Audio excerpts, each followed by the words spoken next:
গাইবান্ধা সাদুল্লাপুরের বাসর ঘরে এক বরের গোপনাঙ্গ কেটে ফেলার অভিযোগ উঠেছে নববধূর বিরুদ্ধে। স্থানীয়রা জানায়, শুক্রবারে পারিবারিকভাবে গাইবান্ধার পলাশবাড়ী উপজেলার রাজনগর গ্রামের মোর্শেদ আক্তারের সাথে পার্শ্ববর্তী সাদুল্লাপুর উপজেলার পাইকা গ্রামের এক যুবকের বিয়ে হয়। সেই রাতেই আনুষ্ঠানিকভাবে নববধূকে বাড়িতে তোলা হয়।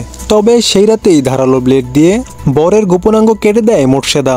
এই সময় ভুক্তভোগীর চিৎকারে রক্তাক্ত অবস্থায় হাসপাতালে ভর্তি করে স্বজনরা।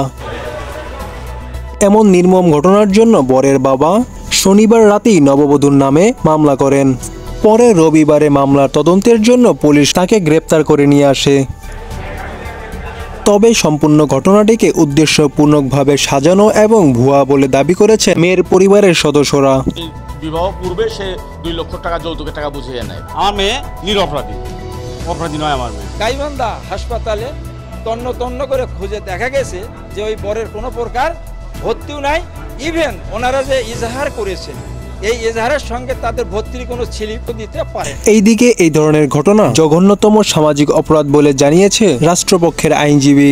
আইন তিনি নিজের হাতে তুলে নিয়েছেন এবং এই কারণে তিনি তার স্বামীর বিরুদ্ধে যদি তার কোনো আপত্তি থাকতো, অভিযোগ থাকতো, তিনি আইনগত ব্যবস্থা নিতে পারতেন, কিন্তু তিনি সেটি না করে একটি রাষ্ট্রের আইনকে ভঙ্গ করেছেন এবং এই জন্য ন্যায় বিচার নিশ্চিত হওয়া প্রয়োজন।